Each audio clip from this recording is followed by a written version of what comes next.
¿Me está grabando? Ahora sí. Ah, ok. No, estaba grabando. Está grabando, pero no sé si por qué se desapareció. Sí, se desapareció el icono de la grabación. Bueno, continuamos. Otro de los efectos de la succinilcolina, y esto lo he visto yo en una oportunidad lo vi, es la aumento de la presión intraocular, porque los músculos que envuelven el ojo, los que están alrededor del ojo, también se contraen. Y eso aumenta la presión intraocular y puede ocasionar, en pacientes que tienen heridas en los ojos, puede ocasionar pérdida del globo ocular inclusive. Entonces, una de las contraindicaciones para el uso de la succinicolina son las heridas lacerantes o perforantes del globo ocular. Aquí no se debe usar, ¿ok? Aumenta la presión intraocular. Este, se puede limitar la presión intraocular, pero esto es un término, la PIO es presión intraocular, ¿ok? No nada de pollito y nada de eso, no, la PIO es presión intraocular. Utilizando dosis bajas la gente lo llama la precurarización, se dice, ¿no? Pero es dosis baja de relajantes neuromusculares de tipo no despolarizante. Los relajantes neuromusculares de tipo no despolarizante, usados a dosis bajas, previenen la contracción de los músculos de los músculos perioculares. También, por eso es que aquí les pongo este apellido, por decirlo así, a pie de página. Ojo con los pacientes con herida perforante del globo ocular. Es una contraindicación casi que absoluta o absoluta, vamos a ponerlo absoluto, una contraindicación absoluta para el uso de succinilcolina. Hay que buscar otra alternativa. También aumenta la presión intragástrica, pero hay un detalle interesante. Y le voy a leer textualmente esto y le voy a desglosar lo que quiero decirle o lo que quiero que ustedes entiendan. Hay un aumento de la presión intragástrica y del tono del esfínter esofágico inferior, que es por posible origen, ese aumento de la presión intragástrica es posible origen de la contracción de los músculos abdominales. Fíjense, haciendo un paréntesis aquí, la succinicolina sigue siendo el fármaco de elección, el relajante de elección junto con un hipnótico, porque es muy desagradable que el paciente esté relajado y esté consciente. Es una situación desesperante para el paciente, muchachos. Desesperante de verdad. Entonces, el aumento de la presión intragástrica y del tono del esfínter esofágico inferior, ¿verdad? Va a ocasionar y va a tener algunas cuestiones interesantes. Ustedes pueden decir, bueno, pero si aumenta la presión intragástrica, el paciente puede vomitar, puede metizar. Sí, bueno, eso, hasta ahí es verdad, pero también aumenta el tono del esfínter esofágico inferior hasta 2 veces por encima de su valor normal, de tal manera que hay cierre de la válvula y por consiguiente no hay posibilidad de que el paciente o las posibilidades de que el paciente emetice por efecto, vomite por efecto de la succinicolina es muy poco. El tono del esfínter esofágico es superior a la presión generada por la contracción de los músculos abdominales y aún más aumenta, valga la redundancia, o sea, aumenta más con el uso de la succinilcolina. El aumento de la presión intrástica es menor en los niños, cierto, eso es cierto, ¿por qué? Porque el aumento, en este caso, los niños tienen la musculatura poco desarrollada y por consiguiente la contracción neuromuscular es menos intensa en los niños que en los adultos. También hay otra cuestión que es aumento de la presión intracraneal, quizás por efecto de la bomba muscular, es decir, la contracción de los músculos del tórax y del abdomen van a empujar la sangre hacia el cerebro. Y otra posibilidad que dice el doctor Miller, Ronald Miller, uno de los padres de la anestesiología moderna mundial, es el aumento de la actividad de la corteza motora. Eso dicen algunos autores. Pero ciertamente al aumentar la bomba muscular, al contraerse los músculos, ¿qué va a pasar? Simple y llanamente se exprime esa sangre, se exprime hacia la parte superior, es decir, hacia el cráneo, que es una cavidad que no es elástica, sino una cavidad rígida. Hay que tener cuidado y está contraindicado en pacientes con tumores intracraneales. En este caso se debe evitar el uso de la succinicolina. ¿Por qué? Porque corremos el riesgo de un encalamiento un encalamiento del cerebro a través del agujero de conjunción de la médula cervical. Y corremos, es peligroso, sumamente peligroso, de las amígdalas cerebrales. Corremos un peligro de que haya una protrusión del encéfalo a través de los agujeros de conjunción con una bradicardia irreversible, es decir, la muerte del paciente. Hay otros efectos indeseables. Uno de las mialgias postoperatorias que se presenta en un 20, un 25% de los pacientes, son dolores por postoperatorio y lo achacan a esa contracción muscular que padece el paciente o que tiene el paciente de manera transitoria durante el uso de la succinicolina. Es más frecuente en cirugías menores y en mujeres debido a las fasciculaciones que produce el fármaco. Y tenemos cómo la podemos prevenir de varias formas. Una es con el uso de opioides, por ejemplo, fentanila a baja dosis. Otro con el uso de alguna benzodiazepina, por ejemplo, diazepam, también a dosis baja. Y lo más importante, y lo más, diría yo, efectivo en este caso, es el uso de dosis relajantes no despolarizantes, aquí me faltó la N, no despolarizantes, que previene las mialgias. ¿Por qué? Porque la placa motora se encuentra ocupada parcialmente y no va a haber esa despolarización tan intensa por efecto de la succinicolina y por ende se disminuyen las mialgias postoperatorias. Las mialgias son dolores en el postoperatorio, reitero, se ven en un 20 y un 25 de los pacientes y se ven sobre todo en miembros superiores. Hay un espasmo de los maceteros, del músculo macetero, y hay dos tendencias.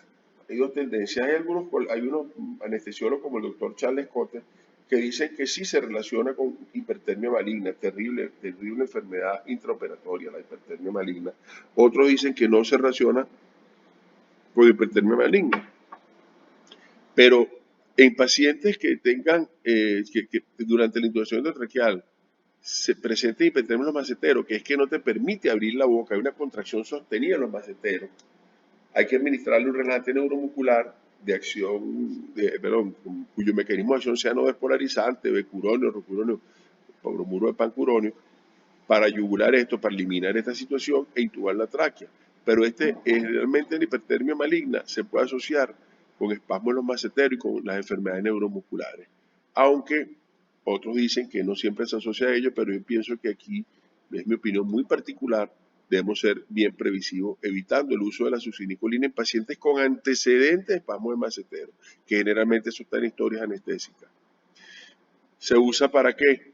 Se usa para la intubación endotraqueal de secuencia rápida, pacientes de estómago lleno que necesitamos que intubar la tráquea porque está inconsciente, un politraumatizado, por ejemplo, como ya les mencioné. Posibilidad de vía aérea difícil, paciente que sea difícil de intubar. ¿Por qué? Porque la recuperación es tan rápida la recuperación que no va a correr, el peligro se disminuye el mínimo, ya que no va a ser intubado de manera fácil. ¿Qué significa vía aérea difícil? Que si se hacen 3 intentos en 10 minutos y no se intuba la tráquea, eso ya se considera una vía aérea difícil. Entonces, como ella a los 47 segundos ha sido eliminada en un 50%, el paciente comienza a ventilar espontáneamente, se recupera y se reprograma para una intubación de otro tipo utilizando un videolaringoscopio o utilizando el broncoscopio de fibra óptica, que ahorita el que está en boga son los videolaringoscopios. Por eso la posibilidad de la vía es difícil. Y en los procedimientos quirúrgicos cortos, una hernia inguinal, algo así que sea cortico, bueno, si el cirujano es bueno, porque si el cirujano es marruñeco, ni que le ponga lo que le pongan. Pero en los procedimientos quirúrgicos cortos se utiliza porque la vida media de la succinicolina es muy corta, 47 segundos, y por ende la recuperación también es precoz, es rápida, 47 segundos. Contraindicaciones, ya les mencioné en otro apartado algunos términos, el encamamiento prolongado, más de 4 semanas en cama, quemaduras extensas. Yo le digo que un paciente que tenga quemaduras de más del 30% de su cuerpo, hay que estar contraindicada la succinicolina, heridas perforantes del globo ocular, aumento de la presión intracraneal, un tumor intracraneal cerebral, distrofia muscular, Duchenne, miastenia gravis, etcétera, etcétera. Traumatismo craneoencefálico, ¿por qué? Porque aquí aumenta la presión en la cavidad cerebral, en la cavidad craneal, y por ende vamos a aumentar aún más eso con la posibilidad de que se haya herniación, por decirlo así, o se aumente la posibilidad de herniación del cerebro a través de los agujeros de conjunción, del foramen oval.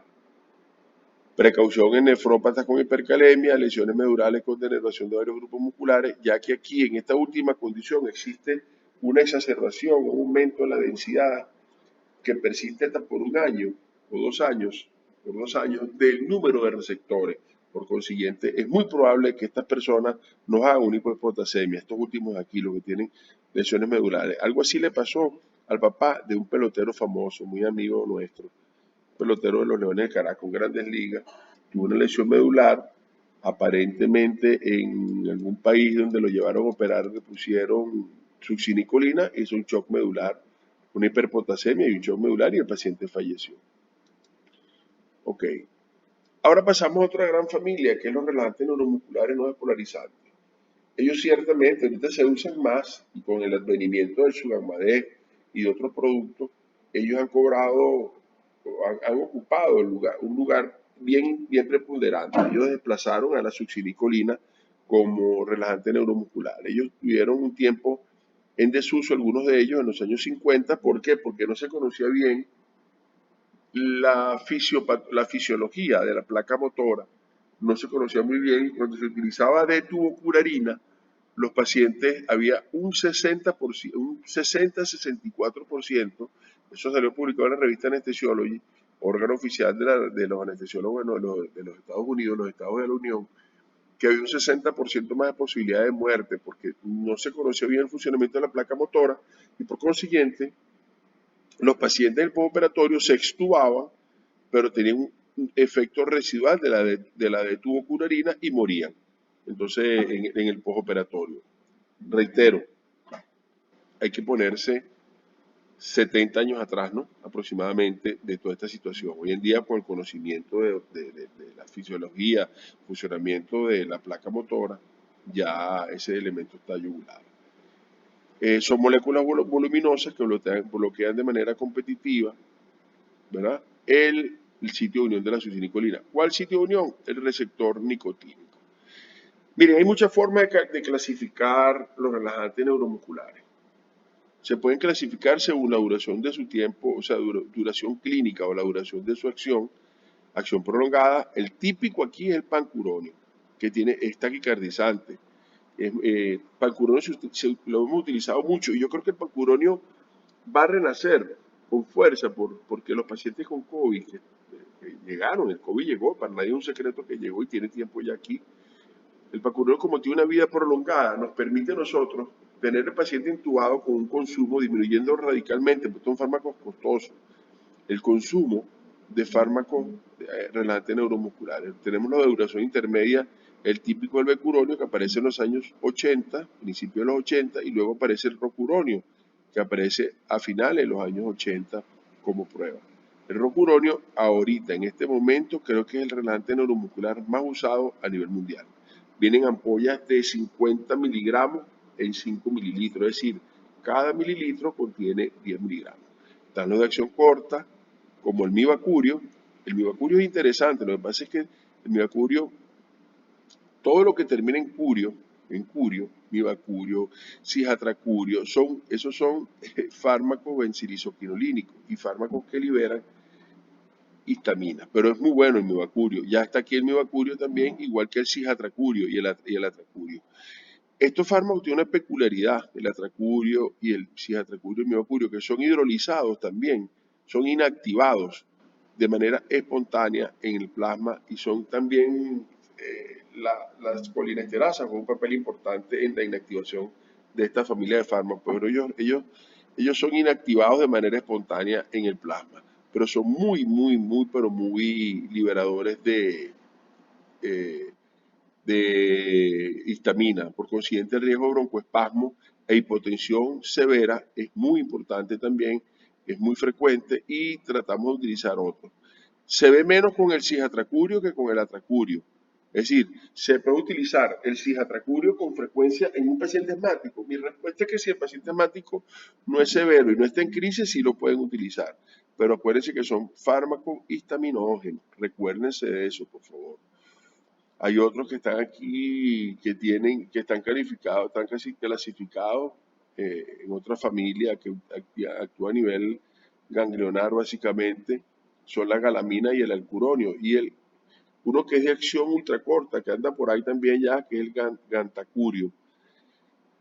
Aquí en Venezuela no lo he visto, pero lo que sí utilizamos con mucha frecuencia son el becuronio, el rocuronio Estamos utilizando el atracurio y estamos utilizando, hay un renacimiento, una tendencia al uso nuevamente del pancuronio. Los fármacos relajantes no despolarizantes tienen un mecanismo de acción muy sencillo. Son moléculas grandes con un cierto parecido estructural a la acetilcolina, perdón, me disculpo, a la acetilcolina. Y el mecanismo de acción es que compiten y el receptor, una molécula más grande, sufre un desplazamiento de su acetilcolina e ingresa al sitio, a su sitio de unión, el relajante neuromuscular no despolarizante. ¿Ok? La unión, fíjense bien algo interesante, es más prolongada que la succinilcolina receptor nicotínico. ¿Ok? ¿Por qué razón? Por simple acción de las masas. Ya ahí la degradación no depende de la butiricolinesterasa o pseudocolinesterasa que se encuentra en la placa motora, sino va a depender del funcionalismo renal y del funcionalismo hepático para disminuir o yugular el efecto del neurotransmisor. ¿Ok? Vamos a pasar a otra página, a otra hoja. Esta hoja es un poquito larga, parece que fuese muy complicada, pero no lo es tanto. Aquí simple y llanamente lo que vamos a ver es la potencia y actividad de los fármacos. Estas láminas son traídas o extraídas del libro del doctor Velázquez. Son láminas extraídas de ahí. Lo que vamos a ver simplemente es la relación potencia y respuesta. ¿Ok? Fíjense que aquí por lo menos el rocuronio es quizás uno de los menos potentes. En comparación con el becuronio es mucho menos potente. Y en comparación con el pancuronio también es mucho menos potente. La dosis de intubación del rocuronio es de 0.6 a 1.2 miligramos por kilogramo, mientras que la dosis de intubación del becuronio es 0.1 de 0.05 a 0.1 miligramos por kilogramo de peso. De tal manera que podemos decir simple y llanamente que el becuronio es 5 a 7 veces más potente que el rocuronio. Eso es lo que nos quieren decir aquí en estas láminas. Hay también algunos elementos sobre las contraindicaciones de algunos de ellos. Estos fármacos, reitero, no están exentos de algunas respuestas indeseables. O sea, el rocuronio, por lo menos, unos elementos indeseables que a veces ocasionan unas reacciones anafilácticas severas. ¿Son raras? Sí, son raras, 1 en 20.000. Son raras, pero son severas. El pacuronio, taquicardia, puede ocasionar liberación de histamina en un grado menor que las bencilizoquinolinas, es decir, que el atracurium. Y el becuronio tiene un elemento interesante, que es que estimula, mejor dicho, sí, estimula los receptores muscarínicos en el nodo sinoauricular y puede producir bradicardia potencialmente mortal. Ay, tendito, me perdí aquí. Todos los fármacos que nosotros utilicemos en la medicina, todos tienen algún efecto indeseable. Aquí este cuadro un poquito pareciera complejo, pero no lo es. Este es otro cuadrito más, también creo que es el mismo, ¿no? O parecido. No es parecido, pero este es más corto. Aquí traté de sintetizar. Esto es ya con los fármacos, no, este es otro, este es con los fármacos bencilizoquinolínicos. Aquí es importante es importante la duración de acción. El mibacurio es un excelente fármaco. El único problema del mibacurio, el único problema que yo lo veo es que hay que administrarlo lentamente debido a que este producto, este fármaco, es poderosamente histaminógeno. Fíjense la duración de acción, el metabolismo, el tiempo de duración, la eliminación y la vida media. Es relativamente sencillo todo esto, ¿ok? Y otra cosa que me gusta mucho del mibacurio, que no tiene metabolitos activos. Lamentablemente sí tiene efecto histaminógeno, pero no tiene metabolitos activos. Ellos no tienen, pero sobre todo el mibacurio es tremendo producto, tremendo. El único limitante, reitero, es que es altamente histaminógeno, como se ve aquí. Aquí están unas contraindicaciones porque el mibacurio es hidrolizado por la pseudocolinesterasa, un mecanismo parecido al de la succinilcolina. Sí, sí, sí. Entonces, por esa razón, no deberíamos utilizarlo en pacientes con déficit de pseudocolinesterasa, con un número de ibucaína bajo. ¿Ok? ¿Y por qué el paciente, porque me pueden preguntar o se les puede subir, por qué el paciente con inestabilidad hemodinámica, que tiene ciertos criterios para decir lo que es inestabilidad hemodinámica? Inestabilidad hemodinámica tiene algunos criterios, entre ellos el estado de la conciencia de la persona, ¿no? Pero inestabilidad hemodinámica, ¿por qué? Porque como liberan histamina, que es un vasodilatador poderoso, va a tumbar la presión arterial también y por consiguiente vamos derechito para un shock. ¿De acuerdo? Continuamos. La dosis respuesta de los relajantes neuromusculares no despolarizantes. Aquí está. Aquí vemos, miren, este de 50 significa la dosis efectiva 50 para intubar la tráquea. Aquí yo lo llevaría, yo generalmente yo utilizo de bromuro de pancuronio o bromuro de becuronio, utilizo 0.1 y me da unas condiciones de intubación maravillosas. Ellos tienen un rango, ¿no?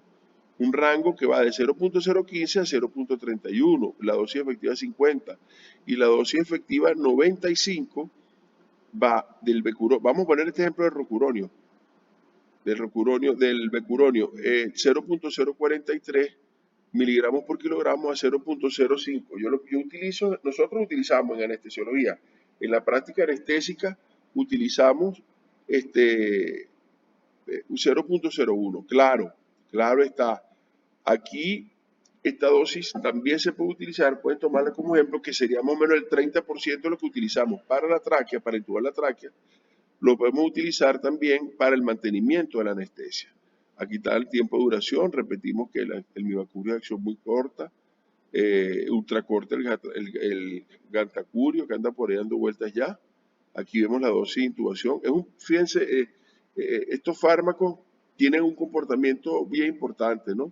Fíjense, el rocuronio es mucho más débil que el becuronio, porque fíjense que con el becuronio con 0.01 obtendríamos la respuesta que con el rocuronio sería 0.06.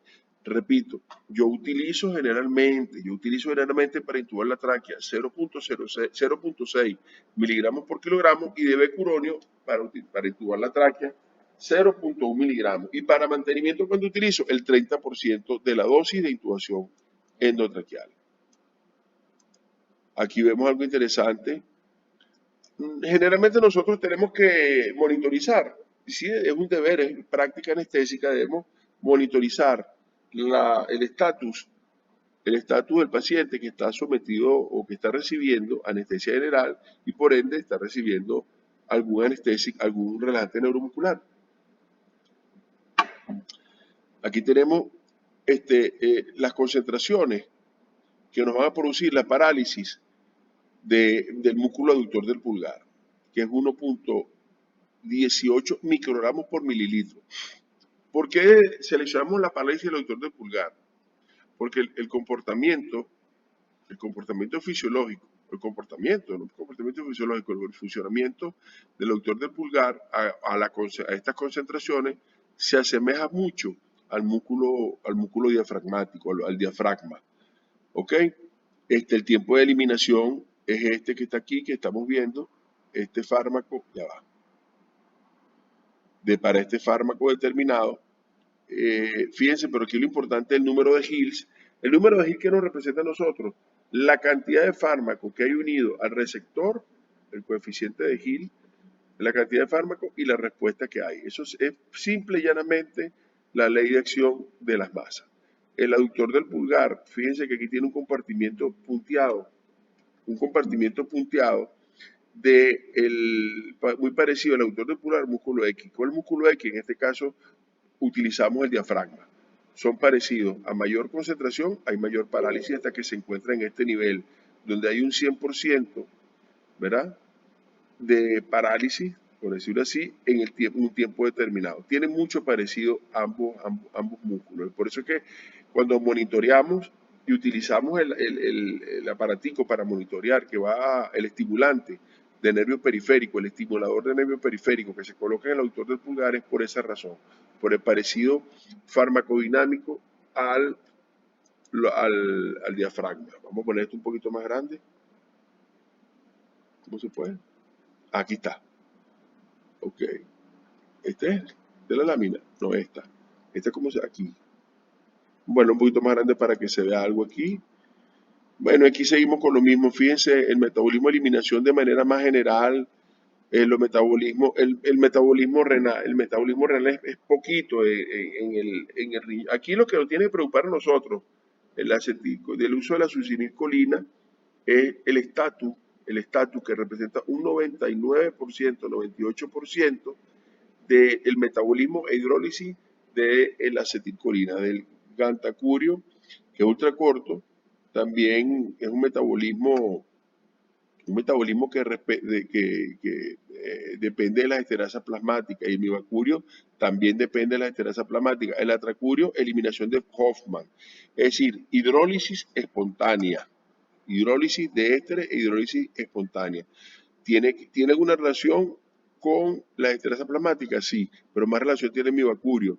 Lo importante aquí es que se produce la laudanosina y es que la laudanosina es sumamente tóxico para el sistema nervioso central. Tenemos el ciatracurio, tenemos acción intermedia, el becuronio, tenemos otra acción intermedia que es el rocuronio, que fíjense no tiene ningún metabolito activo. Eso es una ventaja grande. El mercurio tiene algo interesante, parte de sus metabolitos son eliminados en gran parte o incluso intactos, es eliminado por vía biliar. Por consiguiente, utilizar furosemida u otro diurético para acelerar la eliminación nos da una respuesta, tenemos una respuesta muy limitada en, en, en ¿cuál aquí? Oye, vale, que amaneció muy sensible la computadora. Mira, ¿ves? Disculpen, apreciados bachilleres, esta situación transitoria. Aquí vamos un poquito, pero brinca rápido. Aquí.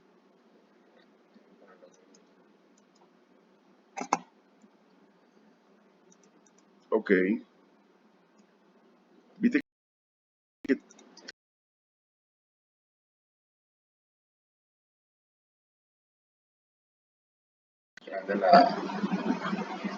no, no, entonces ya vamos a pasar a la siguiente. Lo que importante espérate un momentico aquí. Esto es sumamente importante, ¿por qué? Porque quiero que entiendan, pacuronio se elimina en el hígado un 10 un 20%, pero ¿qué pasa con el pacuronio?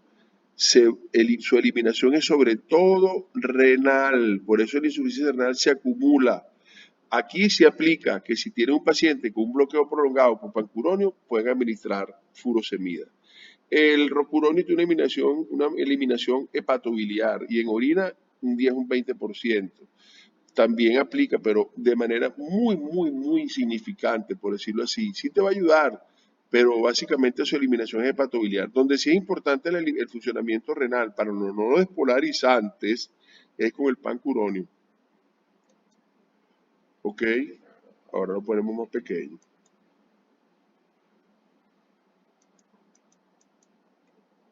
Ok, aquí estamos. Aquí tenemos, yo les decía un principio que todos los fármacos, estas láminas son tomadas del Velázquez. Todos los fármacos todos los relatos musculares tienen unos efectos extramusculares muchas veces indeseables. El mibacurio por lo menos tiene un efecto, las bencerizoquinolinas, por ejemplo, pero el mibacurio tiene un poderoso efecto vagotónico, aumenta el tono vagal. ¿Y en qué se traduce eso? En bradicardia. ¿Ok? También puede tener un aumento de la actividad simpática, pero sobre todo tiene un efecto vagotónico. También este tiene, es un resultado de la búsqueda. ya, qué cosa tan loca esta. Oyeron loco los aparatos hoy. Bueno, también se estimulan los ganglios simpáticos, pero hay una caída franca de la presión arterial por efecto del mibacurio, ya no por no por un mecanismo neuronal, no, sino por un mecanismo humoral, liberación de histamina, que es aquí. El más histaminógeno de todo es el mibacurio, muchachos. Ojo con los pacientes asmáticos y el mibacurio. El mibacurio ya está en las mesas de los anestesiólogos otra vez, tuvo un tiempo por fuera. Y el atracurio también está en la mesa de los anestesiólogos y de los intensivistas. Y los compuestos esteroideos son escasamente histaminógenos. Esto es muy bueno. Aunque el rocuronio no está exento, no está exento de la liberación de histamina, como dice aquí, en un 100%. Sí tiene algo de liberación de histamina, sí tiene algo de liberación de histamina y claro está, en mucho menos porcentaje que el atracurio y con una prevalencia, una prevalencia en la población mucho menor que con el atracurio, pues, mucho menor de verdad. Entonces aquí tenemos estos compuestos y lo importante aquí es claro, el elemento neurológico es importante, pero el elemento, porque sobre todo con el becuronio, mira, el becuronio de los compuestos esteroideos sí es el más vagotónico de todos. Sí estimula las vías simpáticas, sí, pero es más vagotónico de todos. Por consiguiente, no es infrecuente la bradicardia cuando se utiliza el becuronio. Este me quedó un poco hacia acá. Aquí.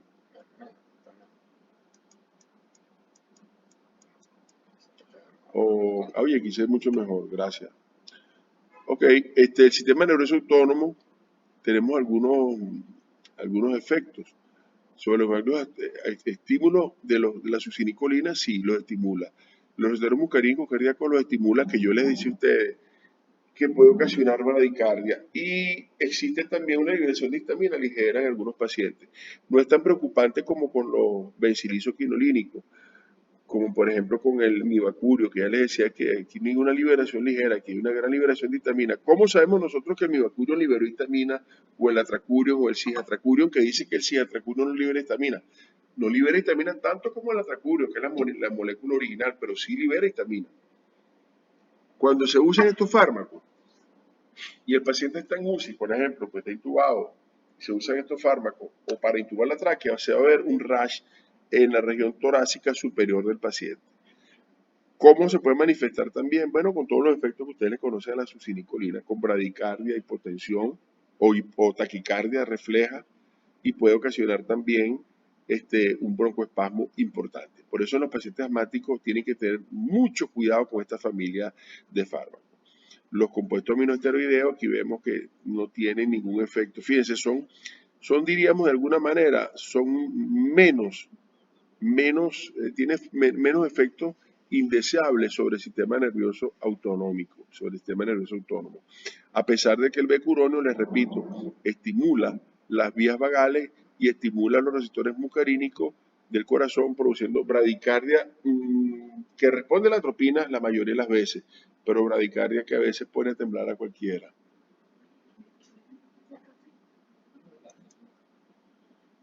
En el sistema cardiovascular, los fármacos, dependiendo, pueden aumentar la frecuencia cardíaca por bloqueo muscarínico. Lo que tenga efecto muscarínico puede aumentar la frecuencia cardíaca y por estímulo de los ganglionar medular simpático. Otros liberan histamina, ocasionan hipotensión, mibacurio, ejemplo típico, aumento de la frecuencia cardíaca. Aquí se ve en este gráfico más o menos explicado. Que por supuesto este es un gráfico que aparentemente es difícil de interpretar, pero si vemos que el mibacurio, interpreten el mibacurio como un poderoso liberador de histamina, ¿verdad? Y lo que va a ocasionar es una caída de la presión arterial, un aumento de la frecuencia cardíaca y fíjense que la contracción muscular cae casi hasta cero, pero nunca se hace cero como con la succinicolina, que sí se hace absolutamente nula. Esto es uno de los mecanismos que citan algunos autores para producir este es tomado de un libro que yo les presté a algunos de ustedes de anestesiología, es muy interesante, pero es algo bien sencillo, sencillo y lógico.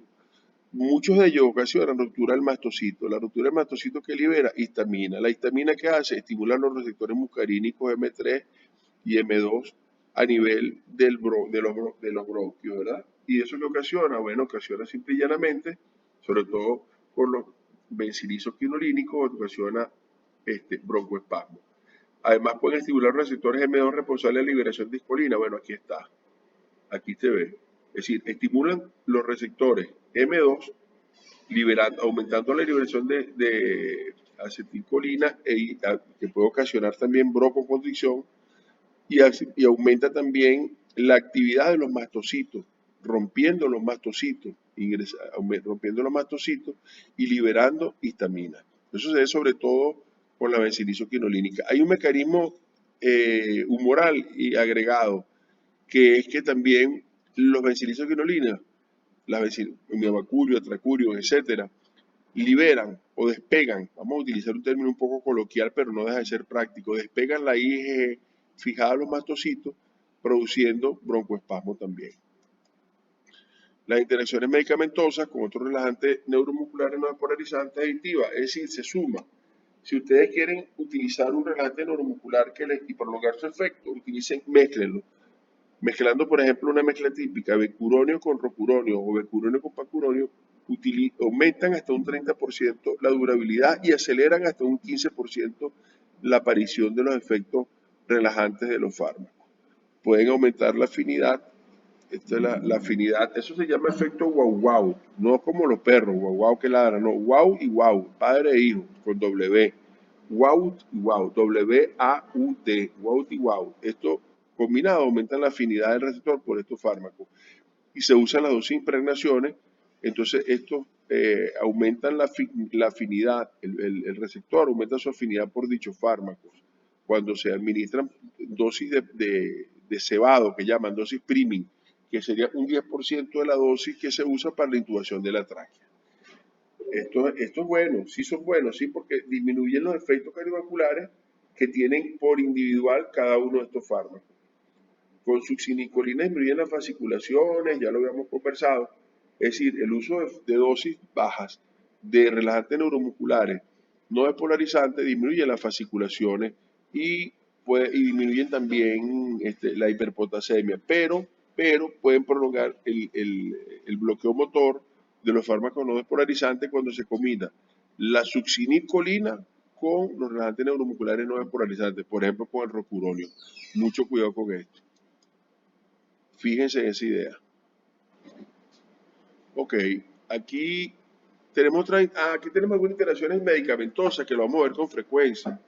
El magnesio disminuye, por ejemplo, una paciente que esté eclántica, que tenga eclampsia y esté recibiendo sulfato de magnesio, va a disminuir los requerimientos de los relajantes neuromusculares y prolonga la recuperación, o sea, retarda, no es que prolonga, es un término, bueno, prolonga la recuperación o retarda la recuperación, yo creo que retarda es idóneo, la recuperación de la actividad motora. El calcio estimula la liberación de acetilcolina, disminuyendo la duración del bloqueo motor. Los pacientes que están tomando por consiguiente calcio antagonista pueden tener un aumento del tiempo de bloqueo neuromuscular. La lidocaína, procaína, o sea, relajantes neuromusculares, anestésicos locales, aminoamida y aminoéster, potencian los efectos de la succinicolina, inhibiendo la butiricolinesterasa y de los no despolarizantes al desensibilizar el receptor nicotínico a su neurotransmisor. Es decir, cuando utilizamos lidocaína en la inducción de la anestesia o la utilizamos por alguna razón y estamos utilizando un relajante neuromuscular, va a haber una prolongación, se pueden prolongar los efectos o la durabilidad de la acción de los relajantes neuromusculares. Otras interacciones medicamentosas, los antiepilépticos deprimen la liberación de acetilcolina, eso potencia, tenemos que chao hija, te bendiga, ello potencia la liberación, acaba de salir mi hija, disculpen, bachilleres, los antiepilépticos deprimen la liberación de acetilcolina, ello potencia los efectos neuromusculares. Acuérdense que la acetilcolina es el neurotransmisor de la placa motora. No, de tal manera que utilizando ellos, al disminuir la cantidad de acetilcolina, por supuesto que va esos antiepilépticos a potenciar el efecto de los relajantes neuromusculares. También, fíjense algo interesante, hay una contraparte. Si se usan de manera crónica, se estimulan las enzimas hepáticas, la familia de los citocromos, y por inducción enzimática pueden disminuir la duración de el efecto de los relajantes neuromusculares. Los diuréticos disminuyen los requerimientos de neuromusculares, aceleran la recuperación. Por esa eliminación renal que tienen algunos, de los cuales quizás el más importante es el pancuronio, que tiene una eliminación renal de alrededor de un 70%. Otras interacciones medicamentosas, fármacos usados comúnmente, esteroides, antagonizan el efecto de los relajantes musculares no despolarizantes, facilitan la liberación de acetilcolina y los calcioantagonistas potencian el efecto motor, cosa que ya les había señalado anteriormente. Los anestésicos inhalatorios aceleran el bloqueo motor porque aceleran el efecto, algo que quiero que ustedes conozcan, es menester que lo conozcan. Aceleran la unión al receptor, aceleran la unión del fármaco al receptor, pero los relajantes neuromusculares, en este caso, y por aumento de flujo sanguíneo, una vasodilatación, y también por aumento de la afinidad del receptor por el fármaco relajante. Los aminoglucósidos, como la micacina, por ejemplo, y la aminoglucósido y la clindamicina disminuyen la liberación de acetilcolina en la placa motora, disminuyen la sensibilidad del receptor nicotínico a este neurotransmisor. Ahora bien, cuando usamos aminoglucósidos, puede prolongarse por alguna razón, aparentemente los aminoglucósidos tienen un efecto diferente a la clindamicina, pueden prolongar los aminoglucósidos, y eso lo dice el doctor Velázquez, la duración del bloqueo motor. Tienen que tener cuidado con eso, porque son fármacos de uso común. El frío de quirófano y en terapia intensiva prolonga el efecto bloqueante motor. Ustedes ya están entrando a un quirófano, ven que la temperatura es de 17 grados, 18 grados, a veces 15 grados. ¿Eso qué es? Por disminución del flujo sanguíneo local, hace que el fármaco permanezca más tiempo unido al músculo, a la placa motora, y por una disminución del flujo sanguíneo hepático que disminuye la llegada del fármaco, porque no hay barrido, pues, no hay barrido del fármaco de la placa motora y retardo, aparte que hay una vasoconstricción hepática, hay un retardo impidiendo el barrido por vasoconstricción generalizada. Entonces permanece el fármaco más tiempo en la placa motora, es decir, como no llega sangre, vamos a ponerlo de esa manera bien grande para que vean, llega menos sangre, esa sangre va a barrer, esa menor cantidad de sangre que va a barrer la placa motora, pues ya esa cantidad de sangre va a ser mucho menor por efecto del frío, por una vasoconstricción periférica. Es decir, el frío que hace a fin de cuentas prolonga el efecto bloqueante motor. ¿Okay? Esto se ve con mucha frecuencia en las personas de la tercera edad y en las personas que tienen masa muscular magra, en los viejitos. La recuperación de los fármacos, ¿cómo se hace? La recuperación aumenta la acetilcolina. ¿Qué es lo que si estamos nosotros bloqueando de alguna manera? Estamos bloqueando la unión de la acetilcolina, a la placa motora. ¿Qué tenemos que buscar nosotros? Aumentar la cantidad de acetilcolina. ¿Y cómo lo hacemos? Utilizando fármacos anticolinesterásico, es decir, que no degraden la acetilcolina. ¿Cuál de ellos es el más usado hoy en día? La neostigmina. También se puede utilizar la piridostigmina, pero se usa generalmente la neostigmina a dosis en adultos de 1 miligramo o 0.02 miligramos por kilogramo de peso. Yo preparo 1 miligramo con una ampolla de atropina para contrarrestar los efectos vagotónicos por la neostigmina. Aquí está la neostigmina, piridostigmina y ya el hidrofonio, yo creo que tengo como 25 años que no lo veo. Son ineficaces en caso de bloqueo profundo. Es decir, cuando el paciente no ha empezado a ventilar, cuando el paciente todavía tiene un bloqueo de alrededor de un 55-75% de los receptores y administra neostigmina, es perder el dinero y perder el tiempo. Todavía no va a empezar a ventilar. Tiene que haber una parcial recuperación para que sean eficientes, a menos que se utilice el Sugammadex, que es fármaco que ya les voy a mencionar, que es interesante. Se combina con atropina, como les decía, para evitar el efecto vagotónico. En orden de rapidez de acción, hidrofonio, neostigmina, piridostigmina. Pero la más usada hoy en día sigue siendo la neostigmina. La dosis máxima de neostigmina, 60-80 microgramos por kilogramo. Si lo quieren redondear, la dosis máxima de neostigmina, 6 ampollas. 6 ampollas para una persona de 80-70 kilos. Hidrofonio, 1 miligramo por kilogramo es la dosis máxima. Okay, estos fármacos incrementan el tono vagal, por eso es que se usan con atropina, etc. Lo que yo les decía, ningún fármaco está exento de efectos indeseables.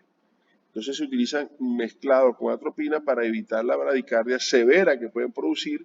También aumenta la secreción en la vía aérea, cosa que es muy desagradable para uno el médico anestesiólogo y para el intensivista y para el paciente. El aumento de las secreciones por la neostigmina, acuérdense que es vagal, aumenta secreciones y secreciones espesas. ¿Qué se hace en ese caso?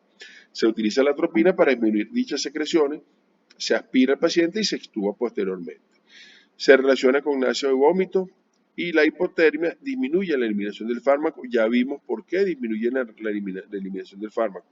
La vasoconstricción periférica disminuye el barrido del fármaco de la placa motora y hay una vasoconstricción hepática que disminuye la llegada de esa sangre con el fármaco al hígado. Pero para eso tenemos un producto que es una maravilla. Ya salió por ahí otro que se llama el calabadión, pero tenemos este producto que tiene, es de relativa poca data. Este producto surge a finales de los años 90, en periodo de prueba, y se llama Sugammadex, el Bridium. Es una maravilla de producto. Una ciclodextrina, un fármaco que tiene un componente, por decirlo así, glucosídico, parecido a los carbohidratos, etcétera, etcétera, pero cuya función, cuyo mecanismo es que ellos quelan en una relación 1 a 1, atrapan en este interior el relajante. Es decir, la ampolla viene de 200 miligramos. Ustedes utilizaron 50 miligramos para intubar la tráquea del paciente para mantener utilizan 50 miligramos por alguna razón. Bueno, ese fármaco utilizan un cuarto de ampolla y es capaz de quelar, de robarse, de extraer de la placa motora, el relajante y meterlo aquí. Es muy eficiente ¿con quién? Con el rocuronio, sumamente eficiente. ¿Con quién también es eficiente? Con el becuronio y con el pacuronio. En ese orden que se los puse así, rocuronio, no roncuronio, no ronca, rocuronio, becuronio y pancuronio, ese sí. Entonces, pero con el que es más eficiente es con el rocuronio, tiene mucha afinidad por el rocuronio. Y la vida media de él es hasta 24 horas. Es decir, que aquí está atrapado el rocuronio y ese se va a eliminar por la orina por otra vía, pero no lo va a dejar suelto por vía biliar, pero no lo va a dejar suelto. Va a permanecer aquí atrapado en una relación 1 a 1. Cada molécula de Sugammadex, una molécula de rocuronio. ¿De acuerdo? Queda atrapado en la cavidad y unida por fuerzas de Van der Waals en su interior. Eso no va a salir. Es ineficaz con la succinilcolina. Nada que ver. Esta es una foto de 3 dimensiones ultramicroscópicas de la molécula de Sugammadex rodeando a una molécula de rocuronio. Aquí está. Bajamos. Ya. Ok, los efectos de las patologías en los ancianos, de las patologías, y esto no es patología, ser anciano es patología, yo digo que ser anciano es una bendición más bien, ¿verdad? O sea, ser anciano, ahora viejo, como dice la canción, es hasta una bendición. Esto no es patología, yo diría efecto de algunas situaciones o condiciones físicas de las personas. En los ancianos hay disminución de la tasa de filtrado glomerular, por consiguiente hay un retardo de la eliminación renal de los fármacos, también una disminución de la perfusión hepática, lo que ello prolonga el efecto motor. En fin, en los ancianos, estas dos razones que van a hacer prolongan el efecto motor. La calidad de ahí también en los ancianos otro detalle, el anciano tiene menos agua, tiene menos compartimiento central, menos agua, por consiguiente todo fármaco administrado va derechito a la placa motora o al cerebro. Hay un retardo en la recuperación de la función motora debido al menor aclaramiento plasmático. Hay una posibilidad de disminución de la cantidad de colinesterasa circulante, despolarizantes y alta posibilidad de recurarización en el postoperatorio. Eso sucede con los ancianos. Los ancianos en postoperatorio, muchachos, eso tienen que estar bien alerta porque digamos, el 30% de los eventos indeseables suceden en el postoperatorio. Yo creo que en las personas ancianas hasta un 50 o un 60% pueden suceder los eventos indeseables. ¿Cuándo suceden? Suceden en los ancianos hasta un 50-60%. La nefropatía grave sí, nos puede alterar nosotros o nos puede retrasar la eliminación o la recuperación de la función motora, ciertamente. ¿Por qué razón? Porque hay unos fármacos que son eliminados por vía renal. Por vía renal. ¿Como cuál? Como por ejemplo el bromuro de pancuronio. Y en menor grado, ¿quién? El bromuro de rocuronio. Pueden retrasar en la nefropatía grave o nefrópatas anúricos, puede retardarse la eliminación de estos fármacos, pero en mayor grado en el pancuronio que con cualquier otro. Se asocia a hiperpotasemia cuando se emplea con succinicolina. La nefropatía grave y succinicolina es hiperpotasemia y es igual, en mi opinión, a paro cardíaco. Una ecuación que de todos temer. También tenemos los pacientes con quemadura. Los pacientes con quemadura tienen aumento en la cantidad de los receptores, ¿verdad? De los receptores nicotínicos de la placa motora. Sí, también hay otro detalle que ya les voy a mencionar, que incrementan los requerimientos renales no despolarizantes para poder obtener un bloqueo adecuado y aumenta la sensibilidad a la succinicolina por aumento de esa cantidad de receptores y puede producir hiperpotasemia. Pero hay otro detalle interesante, que los pacientes quemados hasta por 40 días y otros dicen que hasta por un año tienen aumento de flujo sanguíneo hepático. ¿En qué redunda eso? ¿En qué influye eso? Eso aplica para esta situación. El paciente que está quemado, usted le administra una ampolla de bromuro de becuronio y a los 10 minutos, 5 minutos le está pidiendo otra ampolla más. ¿Por qué? Porque hay un aumento del flujo sanguíneo hepático. Y acuérdense que tiene una eliminación hepatobiliar. Entonces, como tiene un aumento del flujo sanguíneo hepático, toda esa cantidad o todo el becuronio que se administra va al hígado y es catabolizado en el hígado de manera precoz, de manera acelerada. ¿Ok? Con superficie de quemadura mayor del 25%, yo le decía a usted en un principio, el uso de succinicolina puede ocasionar hipopotasemia mortal, terrible y muy desagradable. Se manifiesta como una fibrilación ventricular, casi siempre, sí, en el 98% de los casos. Esta regulación al alza de los quemados puede durar de 1 a 2 años. Esto es correcto. Y el flujo sanguíneo hepático aumentado puede durar, unos dicen 40 días, por el menos el Charles Cotex en pediatría dice 40 días, mientras que otros libros dicen que puede durar hasta 2 años ese aumento de la sensibilidad ese aumento de la sensibilidad, aumento del flujo sanguíneo hepático. Por consiguiente, aumento el catabolismo de los fármacos no despolarizantes. Aquí vemos la regulación de los receptores nicotínicos de la placa motora. Esto es interesante. Ya, voy a arreglar esto un poquito bien. Aquí estamos mejor. Ya nos falta poco, muchachos. Yo sé que ustedes deben estar ahí en posguardia, algunos, qué sé yo. Yo también estoy en posguardia, aquí está Andrés conmigo. Trastornos que se relacionan con regulación al alza o a la baja de los receptores. Al alza, lesión medular, ictus, quemadura, es decir, al alza, ¿qué significa? Aumento de los receptores, inmovilidad prolongada, exposición prolongada a los bloqueantes neuromusculares, esclerosis múltiple, síndrome de Guillain-Barré. Y regulación a la baja, destrucción de los receptores, por supuesto. La miastenia grave es una de ellas, intoxicación por acetilcolinesterasa y por orgánico fosforado. ¿Qué significa esto en nuestro caso? Lo podemos ver de esta manera. Una regulación a la alza es aumento de la cantidad y afinidad de los receptores por efecto de una patología o alguna circunstancia farmacológica. Y a la baja también, por alguna patología o por alguna circunstancia farmacológica. Puede aumentar la afinidad, puede aumentar la densidad de los receptores o disminuir la densidad de los receptores en la placa motora. Este cuadrito es importante. Indicaciones de los relajantes musculares. Mira, aquí yo creo que nos quedamos cortos. Facilitar la ventilación mecánica, facilitar la intubación endotraqueal, permitir que los pacientes toleren la ventilación mecánica, que sería lo mismo, redundante para facilitar la ventilación mecánica. Disminuir las presiones de insuflación para, o sea, evitar el volutrauma. Cuando no había llegado los relajantes neuromusculares y se utilizaba, o sea, no se utilizaba de manera tan continua los relajantes neuromusculares o de manera tan cotidiana en terapia intensiva, el volutrauma o el barotrauma era algo muy frecuente, sucedía con mucha frecuencia y aparecía hasta en un 30%. Como ahora utilizamos relajantes neuromusculares, esas presiones de insuflación pulmonar ya no necesitamos para desplazar la caja torácica, que es músculo, no necesitamos tanto relajante, tanto volumen. Por consiguiente, hay una disminución de las posibilidades de barotrauma.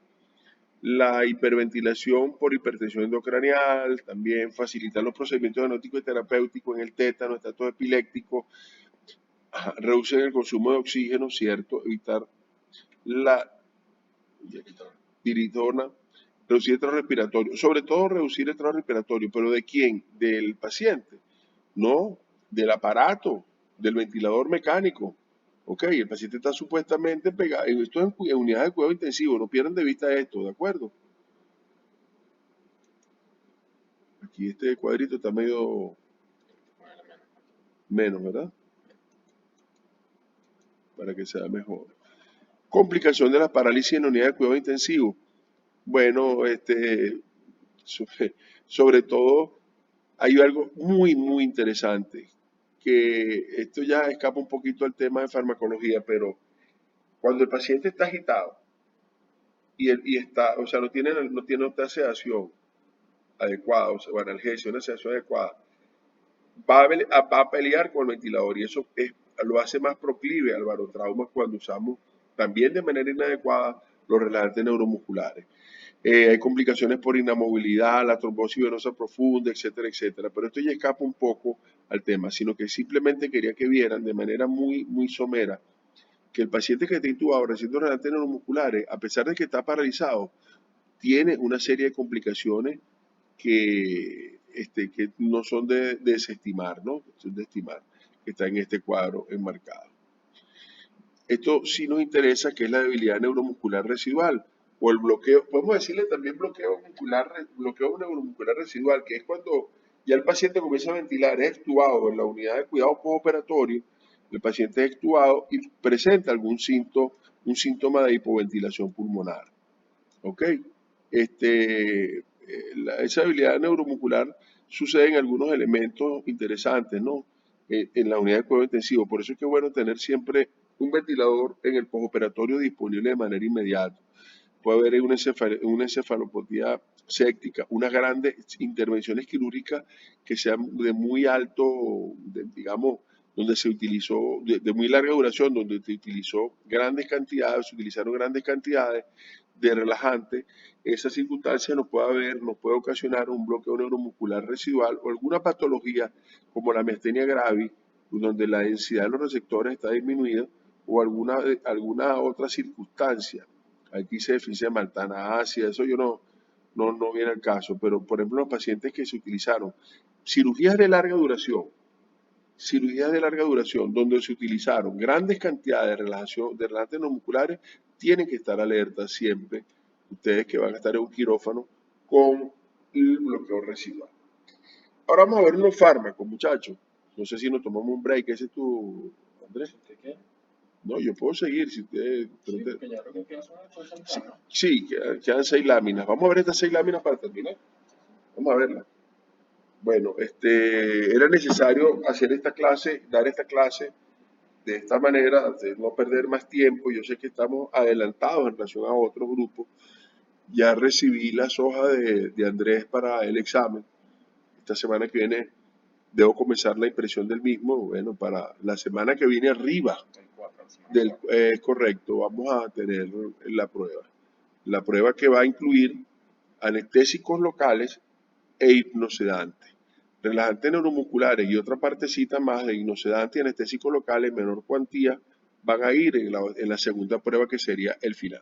No, profe, el final es relajantes neuromusculares y la parte de endocrino del profe. Ok, pero me sugirieron también que colocar algo de hipnosedante. De hipnosedante. Sí, de hipnosedante anestésico local. Ok, de todas maneras, yo no tengo problema, pueden llegar, hable con el profesor porque él me dice que es necesario porque se les olvida. Y es verdad, pues el profesor tiene más experiencia que yo y el coordinador hay que acatarlo. Mi amigo querido, el doctor, mi querido y apreciado adjunto, el doctor Alberto Nóbrega, a quien tanto le debo de verdad, mi formación profesional. Bueno, aquí tenemos algunos relantes, pero mira, yo digo de acción, les repito, cuando yo digo los fármacos de acción periférica, los que veíamos anteriormente, no dejan de tener algunos efectos a nivel central.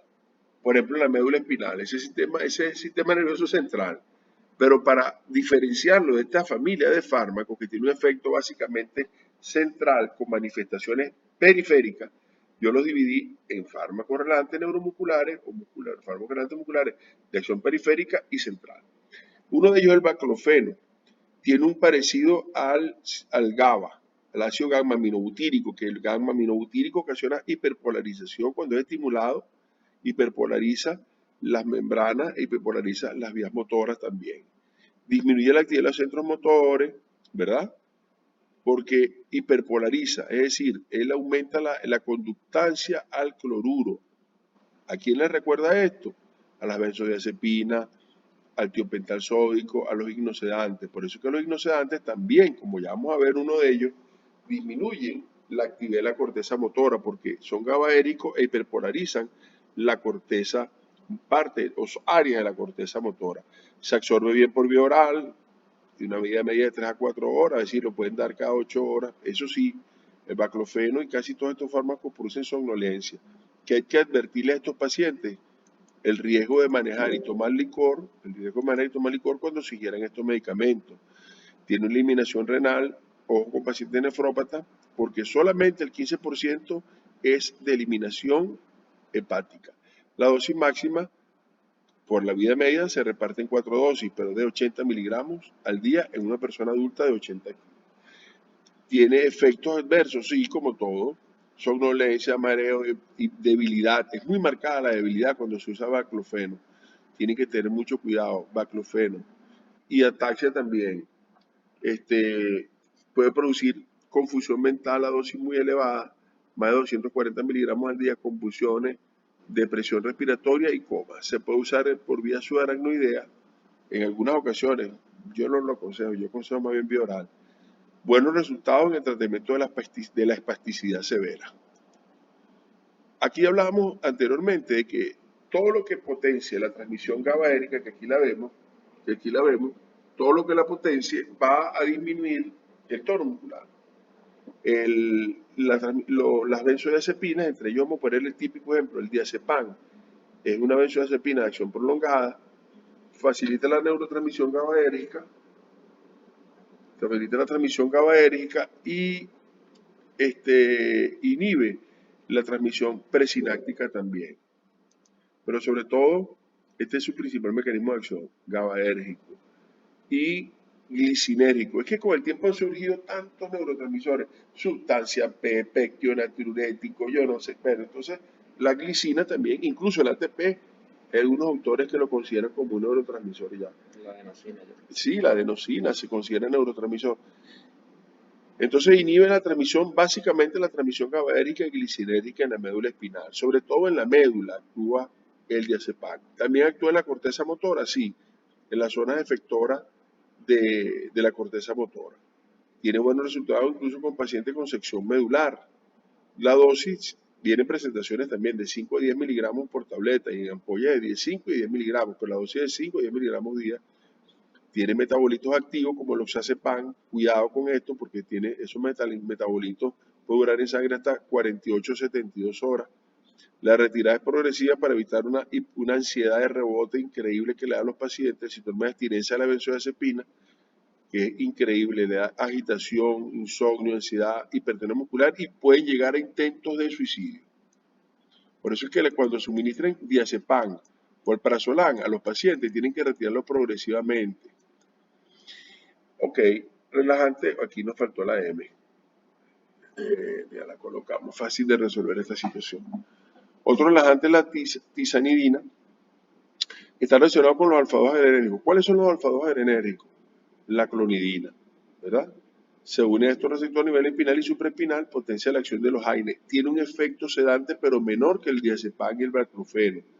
Y también tiene un efecto sedante muy parecido al que ocasiona ¿quién? La clonidina y la dexmedetomidina, que son estimulantes alfa-2 adrenérgicos. Tiene buena absorción y una dosis diaria de 2 a 4 miligramos, dosis máxima de 36 miligramos al día. Estas dosis tienen que ir subiéndose progresivamente y no bruscamente. La ciclobenzaprina se relaciona con los antidepresivos tricíclicos, actúa en el tronco encefálico, también es como una alcabala para las señales que provienen de la corteza motora. La dosis máxima, disminuyendo las señales hacia la periferia, la dosis diaria de 10 miligramos TID, ¿ok? efectos indeseables, visión borrosa. ¿Por qué? Porque se relajan los músculos de la visión, los músculos perioculares, sequedad en la boca, aumento de la presión intraocular, ¿verdad? Y tratamiento de la sobredosis es con fisostigmina endovenosa. ¿Por qué la fisostigmina endovenosa? Porque la fisostigmina te va, o neostigmina, porque te potencia la cantidad o te aumenta la cantidad del acetilcolina en la placa motora. Vamos a corregir esto aquí un momentico para el grupo que venga después. Oye, ¿dónde me quedé? ¿Aquí? Ok. Vamos a hacer una corrección porque estas laminitas las montan generalmente los chamos, ¿no? Seguimos con otro que es la clorzoxazona. La clorzoxazona tiene propiedades inhibitorias centrales de baja potencia relajante. Mire, cuando utilicemos estos fármacos, muchachos, la dosis relajante neuromuscular de acción periférica se cae, disminuye hasta un 40% para lograr unas condiciones adecuadas de intubación endotraqueal. ¿Qué es lo que no ha limitado el uso de la clorzoxazona a los médicos? Que es hepatotóxica. Hay que tener cuidado con los pacientes con hepatopatía de base, es hepatotóxica. Se debe realizar control de enzimas hepáticas por lo menos cada 2 meses de las transaminasas o por lo que llaman prueba de funcionamiento hepático. Tenemos la orfenadrina, que es parecido a un antiemético y antivertiginoso llamado difenhidramina, que produce mucho sueño también. Es más, en Estados Unidos, y creo que por aquí ya está ese fármaco en presentación en la difenhidramina, la están utilizando como el Benadryl como inductor del sueño en los pacientes con insomnio en las noches, ¿no? Se está utilizando dicho fármaco. Tiene poca potencia relajante. En pacientes con trauma medular está bien indicado, ¿ok? Dosis máxima 100 miligramos BID, propiedades anticolinéricas y puede producir un efecto terrible que es la anemia aplásica. Ojo, que no revierte la anemia, la anemia aplásica puede revertir al suspender el fármaco. La metasalona. La metasalona es otro relajante neuromuscular o relajante muscular de acción periférica. La metasalona tiene un efecto moderado sobre la tonicidad muscular. Se usan en los pacientes que tienen espasticidad, niños que tienen la espasticidad muscular. Esos fármacos están indicados. Y todos estos fármacos tienen un efecto sedante, todos, sin discusión, unos más que otros. Tienen este fármaco, la metaxalona, tiene efectos indeseables como náuseas, vómitos, poliuria, cefalea y vértigo, un efecto paradojal. ¿Por qué paradojal? Porque un efecto contrario a lo que esperamos, que es aumento de la tonicidad muscular en los miembros inferiores, puede producir calambre en las piernas, en los miembros inferiores, es un efecto paradojal. Otro efecto indeseable, anemia hemolítica, alteración de la función hepática. Alerta con esto, una dosis elevada, 800 miligramos TID. Se usa, pero se usa muy poco. Está también ahora la tolperisona, que estabiliza las membranas nerviosas a nivel espinal. Es bueno en los pacientes que tienen espasticidad por trauma espinal. Se cayó una escalera una persona. Vamos a poner un ejemplo que me vino a la mente ahorita. Y tuvo una lesión medular. Esto iba a tener una espasticidad transitoria. Usted lo va a ver en posición antigravitatoria, con los brazos estirados. Y bueno, ella tiene buen efecto, la tolperisona. Tiene un efecto excelente en los pacientes con trauma medular. No posee efecto de rebote al suspenderse. También tiene efecto sedante. Por ahí está la gabapentina. Creo que lo vi en estos días Chicos, me pareció curioso que vi la gabapentina en una venta de licores, creo. Sí, entonces, yo creo que se potencia con el whisky, con la cerveza, con el ron, ¿no? Entonces la gabapentina es un anticonvulsivante con una estructura muy parecida al GABA. Entonces, si es una estructura parecida al GABA, mimetiza dichos efectos, produciendo caída de la tensión de las señales, disminución de las señales a nivel de la corteza motora y por consiguiente disminución del tono motor y produce también hipnosis. Miren, esto es importante, tiene una altísima solubilidad, liposolubilidad. Cuando un fármaco tiene alta liposolubilidad, ¿qué hay? Bueno, atraviesa fácilmente la barrera hematoencefálica, puede ser filtrado, pero se reabsorbe también a nivel renal. Una alta liposolubilidad, una buena disponibilidad, una elevada biodisponibilidad, aquí está el porcentaje, mejora la espasticidad en esclerosis múltiple y en trauma raquimedular. Y la respuesta es dosis dependiente. Ya nos faltan creo que 2 o 3. El carisoprodol también bloquea la actividad neuronal excitadora motora en la formación reticular descendente, pero es que decir que actúa en un solo sitio un fármaco es muy difícil. Tiene múltiples sitios de acción, también actúa en la médula espinal. Uno de los metabolitos es el meprobamato, que el meprobamato se utiliza también solo y tiene actividad miorrelajante bastante potente, casi el 80% de su papá, que es el carisoprodol. Efectos secundarios, sedación, debilidad muscular, como es de esperar, dependencia, agitación, anorexia, vómito, alusiones y rara vez la muerte. Esto ya es preocupante, ¿verdad? Aunque sea rara vez, pero no deja de ser preocupante. La dosis es 350 miligramos 3 veces al día. El otro es el metocarbamol, que es de uso frecuente, un carbamato de efecto prolongado, inhibe la transmisión polisináptica. Esta es su dosis, posee efecto analgésico intrínseco, quizás porque estimula las vías opioides. Las vías opioides es donde actúa la morfina, el demerol, o la meperidina o petidina en la literatura inglesa, y el fentanilo, el remifentanil, que está ubicada en las láminas de Rexec. Por ahí discurren esas vías producen analgesia. Entonces este fármaco, aparte de que es un relajante, también tiene efecto analgésico. Se utiliza con bastante frecuencia el metocarbamol. Meprobamato, ya decimos que fue introducido, ya dijimos que tenía efecto relajante de un derivado de otro fármaco, ya lo vimos, introducido en el 55 como ansiolítico, se usa para aliviar la tensión como ansiolítico, atención emocional en espasmos musculares. Cuando la persona está ansiosa, ahí tiene aumento de la tensión muscular, eso es indudable. Puede ocasionar depresión ventilatoria por mecanismos parecidos a los barbitúricos. ¿Por cuál mecanismo parecido a los barbitúricos? Bueno, lo que yo les decía, desinstala o reprograma los quimiorreceptores y lo hace insensible a las concentraciones de CO2. En ocasiones genera dependencia física. Y yo los veía antes por ahí que se metían 2 pepas de esta y un palo de ron. Es decir, me perdona que haya sido tan coloquial. El dantroleno es un fármaco usado generalmente, bueno, miren, lo puedo utilizar en personas que no están sometidas a anestesia. Pero el dantroleno es el fármaco de elección, junto con otros fármacos más, el fármaco de elección en caso de que aparezca la hipertermia maligna. ¿Ok? Aumenta la recaptura de calcio en el retículo sarcoplasmático del músculo estriado y eso ocasiona, del músculo esquelético, perdón, disculpen, del músculo esquelético, bueno, sí es estriado esquelético, pero también está el estriado cardíaco, pero el músculo estriado esquelético, disminuyendo la disponibilidad de calcio en los puentes cruzados y produce relajación del músculo esquelético, como aquí lo dice, un derivado de la hidantoína, bloquea la salida de calcio, o sea, y aumenta el reingreso de ella al mismo, es decir, cae la cantidad de calcio disponible y por supuesto la información de puentes cruzados. Es más afín por la fibra de contracción rápida por cortos periodos de tiempo, útil en espasticidad de origen general o espinal, por lo que también hay un mecanismo central en su acción. Pero el dantroleno se utiliza con mucha frecuencia en los pacientes, una ampolla más o menos anaranjada. Se utiliza en los pacientes que tienen hipertermia maligna en quirófano.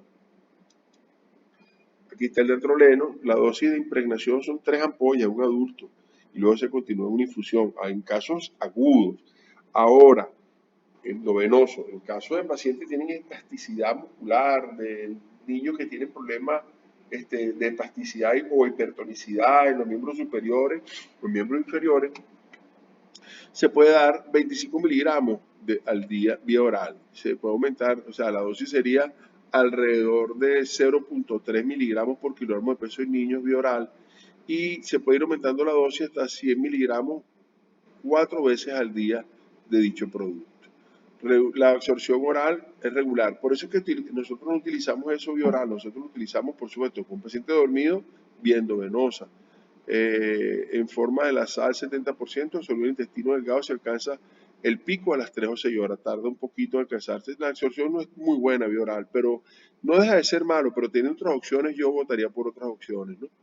Tiene metabolito oxígeno activo, que es el 5-hidroxidantroleno. metabolismo hepático un 75% y un riñón intacto elimina el 15 al 25%, el tiempo de vida media es de 12 a 15 horas. Efecto, esto depende mucho del funcionamiento hepático, ¿ok? Efecto, o sea, esta es una tasa, en unas condiciones normales se elimina en este tiempo la mitad del fármaco, pero en caso de que haya insuficiencia hepática, por supuesto que se prolonga, no la vida media, la duración del fármaco circulante, ¿ok? Los efectos indeseables, gran debilidad muscular, hepatitis que puede ser mortal en 0.1-0.2%. Reitero, prueba de funcionamiento, cuando utilicemos todos estos fármacos, prueba de funcionamiento hepático cada 2 meses, cada mes. Generalmente los piden cada 2 meses. Potencia la somnolencia por baclofen y diazepam, porque también el dantrolén, por su efecto a nivel del sistema nervioso central, potencia la neurotransmisión GABAérgica, útil en casos de hipertermia maligna. Mucho cuidado con esto, bachilleres. Antes de hablar de la toxina botulínica, hay una red en todos los quirófanos anteriormente, y nosotros tenemos la línea que llaman la línea caliente o la línea roja, de hipertermia maligna. Había un evento de hipertermia maligna y se buscaban antes, se anunciaba, y en Venezuela hay varios sitios donde está disponible ese fármaco y lo traían en el momento. Desconozco si sigue funcionando. Yo no veo una hipertermia maligna de hace alrededor de 15 años, no es frecuente, que la vi con un colega mío, la vimos en quirófano, y aparecieron 2 cajas de ampollas de antroleno. La toxina botulínica forma parte de es una toxina, también se utiliza en casos de pacientes con espasticidad, con hipertensión, sobre todo en niños es muy útil para cuando tienen espasticidad en las manos, en los miembros superiores, inhibe la liberación de acetilcolina en la placa motora. Se utiliza así en espasticidad, distonía y en medicina estética. Eso para nadie es secreto, la colocación de Botox en los pacientes que dicen que están muy arrugados, se les coloca Botox y bueno, hay disminución de la aparición. Hay algo interesante, disminuye la arruga, pero también otra cosa, que es que mejora la calidad del colágeno y de la elastina de la piel. En niños con espasticidad congénita, sí es cierto, mejora el desarrollo motor y muscular. Es maravilloso los niños que tienen espasticidad y alguna distonía muscular. La toxina botulínica puede ocasionar parálisis no deseada en músculos próximos a la inyección y su efecto dura de 2 a 4 meses. Es decir, la persona que sigue esta toxina botulínica o Botox para las arrugas, para cualquier circunstancia, tiene de 2 a 4 meses de ese efecto. En ese tiempo, ¿qué sucede? Mejora la calidad del colágeno, mejora una serie de cosas, pero va a aparecer algo interesante también, que es que puede haber parálisis de los músculos, no de los que deseamos parálisis, sino los que están cerca. La vida media en el músculo es de 10 a 12 horas, 10 horas, en 24 horas se excreta el 60% de la dosis en orina. Pero los efectos de esto persisten hasta por 6 meses, por 4 meses, perdón. Mi esposa dice que 6 meses, pero de 4 a 6 meses. ¿Por qué? Porque permanece atrapado ahí en la placa motora, en la zona de inyección, y va a mejorar también la calidad del colágeno y la calidad de la elastina. Pero ese no es el uso que yo quiero que ustedes conozcan. Yo quiero que ustedes sepan que en niños mejora la espasticidad congénita bastante, mejorando el desarrollo motor muscular y el crecimiento de los niños también. Bueno, bachilleres, hemos terminado la clase por el día de hoy. Nos vemos en esta semana. Que tengan un maravilloso fin de semana sumamente productivo. Hasta luego.